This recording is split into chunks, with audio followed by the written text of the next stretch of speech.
दोस्तों, electronics world की एक और नई वीडियो में आपका स्वागत करता हूं। आज के इस वीडियो में हम इस डाउनलाइट को रिपेयर करेंगे। ये डाउनलाइट ख़राब हुई है और रिपेयरिंग के लिए आई हुई है। हम देखेंगे कि इसमें समस्या क्या है और इसका रिपेयरिंग किस तरह से किया जा सकता है।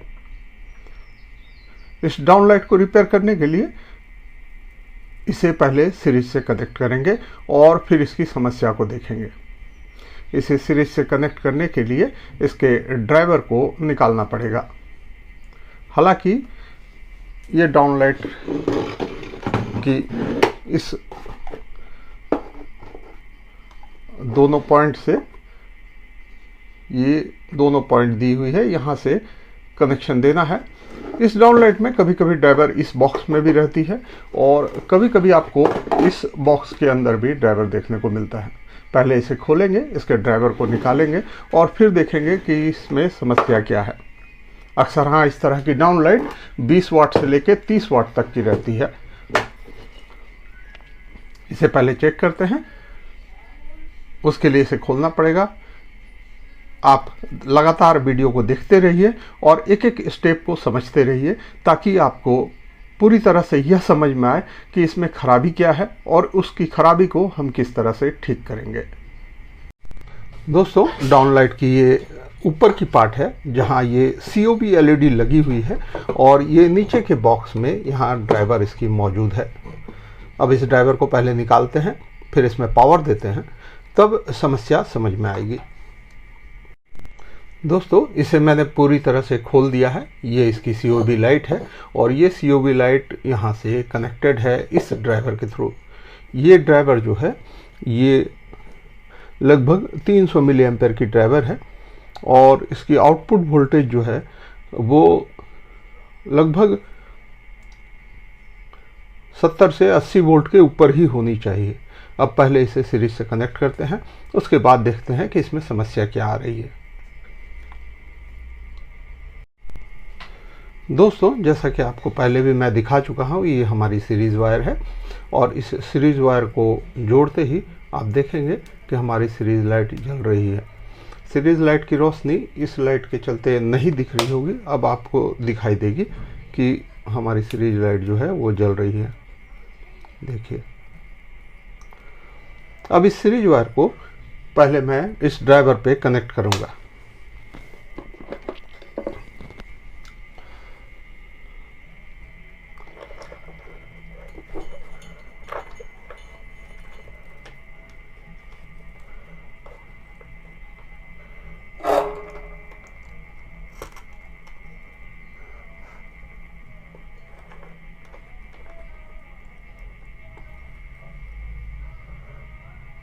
सीरीज लाइन के इस वायर को ड्राइवर के AC इनपुट पर मैंने कनेक्ट कर दिया है।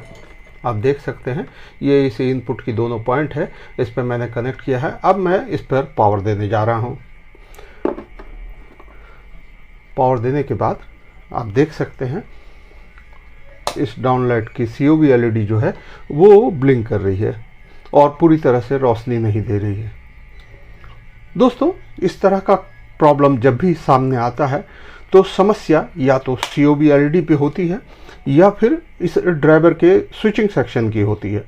क्योंकि ये ब्लिंकिंग की समस्या है, फ्लिकरिंग की समस्या है और फ्लिकरिंग की समस्या प्रॉपर तभी सामने देखने को मिलती है जब इस पे प्रॉपर वोल्टेज नहीं मिल पाता है। अगर लाइट के LED पे प्रॉपर वोल्टेज नहीं मिल पाए तो ये फ्लिकरिंग की समस्या आपको देखने को मिलती है। इसे चेक करने के लिए सबसे पहले इस LED को LED टेस्टर के माध्यम से चेक करने की आवश्यकता है। LED टेस्टर के माध्यम से चेक करके ये क्लियर हो जाएगा कि इसकी LED ठीक है कि नहीं। उसके लिए इस LED पे जो कवर लगी है उसे खोलने की आवश्यकता है।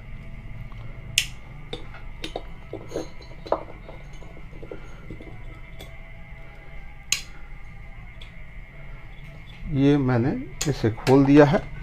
अब LED टेस्टर के माध्यम से इस LED को चेक करने की आवश्यकता है। मैं LED टेस्टर निकाल रहा हूँ।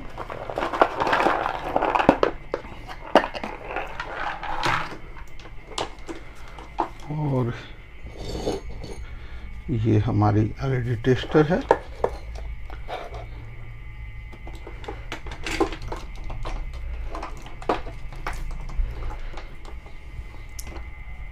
मैंने एलईडी टेस्टर पर पावर दे दिया है। आप देख सकते हैं कि एलईडी टेस्टर पे 300 वोल्ट प्रॉपर दिख रही है। अब मैं इसे पावर देता हूँ, इसके नेगेटिव पे नेगेटिव और पॉजिटिव पे पॉजिटिव पावर देने के बाद आप देख सकते हैं कि एलईडी जो है पूरी तरह से रोशनी दे रही है और लगभग 96-98 के वोल्ट पे ये चल रही है। अर्थात समस्या जो है वो एलईडी के ड्राइवर में है।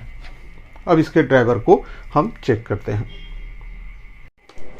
दोस्तों, एलईडी ड्राइवर को चेक करने के लिए सबसे पहले इसे सीरीज से पावर देना होगा। मैंने पावर कनेक्ट कर दिया है। अब मैं मल्टीमीटर को एसी के 600 के सिलेक्शन पे सेलेक्ट किया हूँ।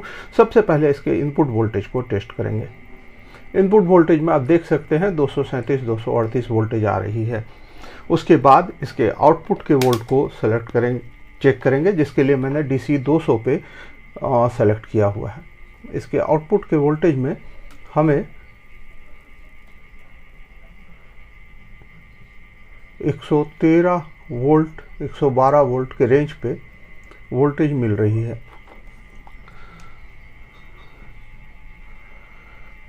दोस्तों, ड्राइवर में वोल्टेज बिल्कुल सही आ रही है, फिर भी ये समस्या है। दोस्तों, जब ड्राइवर पर वोल्टेज ठीक दिखाई दे रही है फिर भी लोड पे जब फ्लिकरिंग आ रही है तो इस परिस्थिति में यह लग सकता है कि इसकी जो स्विचिंग कैपेसिटर है उसकी कैपेसिटी जो है वो कम हुई होगी। अर्थात लोड पे वो फुल अपने कैपेसिटी को नहीं दे पा रही होगी। उस कंडीशन में इसकी वोल्टेज ड्रॉप हो रही होगी। तो इसकी कैपेसिटर, चूँकि जो मेन कैपेसिटर इसमें लगी हुई है, मैं पहले इसे शॉर्ट कर लेता हूँ।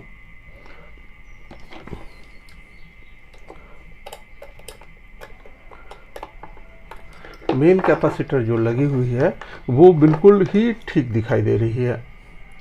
दोनों ही कैपेसिटर ठीक दिखाई दे रही है। तो इसकी स्विचिंग कैपेसिटर जो है ये छोटी वाली कैपेसिटर है जिसकी वैल्यू है 4.7 50 वोल्ट। ये छोटी वाली जो कैपेसिटर इसमें लगी हुई है ये 4.7 60 वोल्ट की कैपेसिटर है। पहले हम इसे चेंज करेंगे। इसे चेंज करने के बाद देखते हैं कि इसकी स्विचिंग की कैपेसिटी अगर बढ़ती है उस कंडीशन में इसका वोल्टेज जो है वो ड्रॉप नहीं होगा और ये बल्ब पूरी तरह से जल उठेगी। चूँकि एलईडी टेस्टर में चेक करने से ये पता चला कि इसकी बल्ब जो है वो ठीक है। तो इसकी स्विचिंग कैपेसिटर को पहले हम चेंज करते हैं।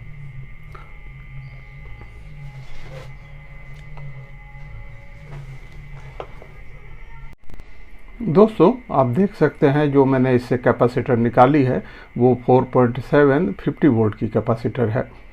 अब मैं इसके जगह पर ये नई कैपेसिटर जो कि सेम वैल्यू की है 4.7 बट इसकी वोल्टेज जो है वो 63 है, मैं उसे लगाने जा रहा हूँ। ये 4.763 नई कैपेसिटर मैं इस पर लगाने जा रहा हूँ। आप देख सकते हैं ये नई कैपेसिटर है। दोस्तों, यहाँ मैंने 4.763 वोल्ट की नई कैपेसिटर लगा दी है। अब इसे सोल्ड करता हूँ।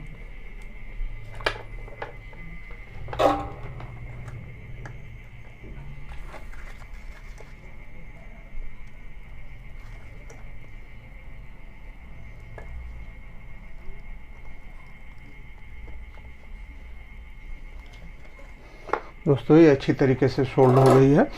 अब इसके एक्स्ट्रा वायर को मैं कट कर देता हूँ।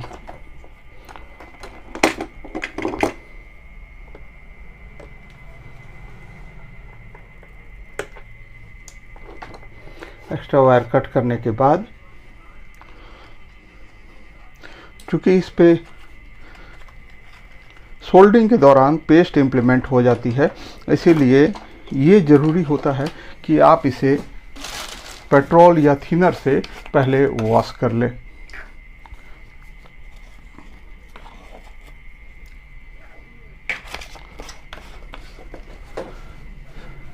ताकि इसकी पेस्ट जो है वो यहाँ से हट जाए।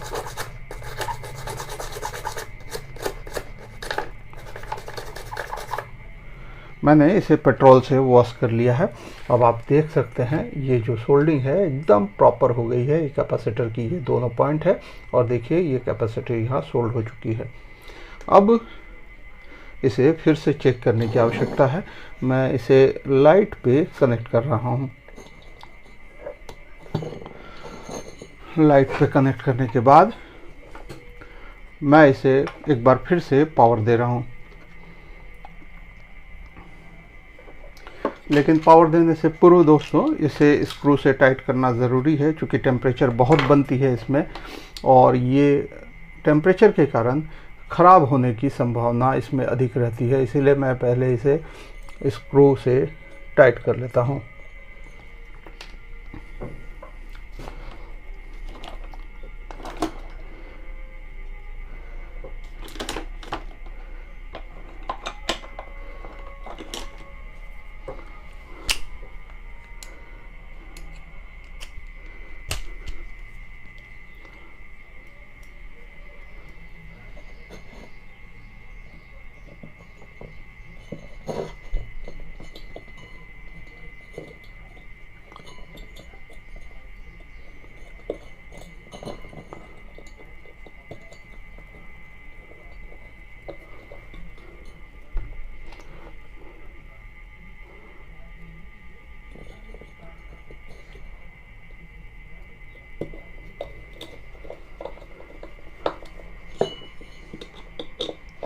दोस्तों ये पूरी तरह से अब टाइट हो गई है और अब इसे पावर देकर मैं चेक करता हूँ।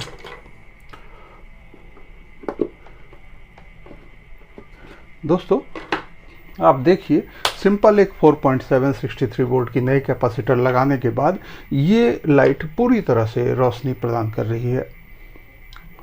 अर्थात फ्लिकरिंग की समस्या आप समझ गए होंगे कि फ्लिकरिंग की समस्या जब भी आए तो या तो एलईडी लाइट का कोई सेमीकंडक्टर ख़राब हो जाने से आगे की सीरीज में जब पावर नहीं जाती है उस कंडीशन में ये फ्लिकरिंग की समस्या आती है, या फिर स्विचिंग सेक्शन में अगर कैपेसिटर वीक हो जाए और ठीक से स्विचिंग ना कर पाए तो भी वोल्टेज प्रॉपर नहीं मिल पाती है, इसलिए फ्लिकरिंग की समस्या आती है। इसीलिए सबसे पहले मैंने इस एलईडी लाइट को एलईडी टेस्टर के माध्यम से चेक किया। जब ये क्लियर हो गया कि एलईडी लाइट ठीक है तो ड्राइवर में समस्या होगी ये समझ में आया। और ड्राइवर की चूँकि दोनों ही कैपेसिटर बड़ी वाली वो ठीक दिखाई दे रही थी, उस कंडीशन में इसके स्विचिंग सेक्शन के कैपेसिटर के कमज़ोर होने की संभावना थी। हालांकि कैपेसिटर चेक भी किया जा सकता है, उसके लिए महंगे मल्टीमीटर की आवश्यकता है। मैं अपने अगले वीडियो में कैपेसिटर कैसे चेक किया जाता है वो भी दूसरे मल्टीमीटर के थ्रू आपको दिखाऊँगा, लेकिन आज के इस वीडियो में मैंने ये दिखाया कि आप इस कैपेसिटर को चेंज करके, जिसकी बाज़ार में कीमत मात्र 1 से 1.5 रुपये है, आप बड़ी ही आराम से किसी भी लाइट को रिपेयर कर सकते हैं। दोस्तों आज के वीडियो में बस इतना ही। अगर आपको हमारी वीडियो अच्छी लगती है तो हमारे वीडियो को लाइक करें, हमारे चैनल को सब्सक्राइब करें और बेल आइकन के ऑल नोटिफिकेशन पे ज़रूर क्लिक करें ताकि हमारे द्वारा अपलोड की गई वीडियो की पहली नोटिफिकेशन आपको प्राप्त हो। धन्यवाद दोस्तों, आपका दिन शुभ हो।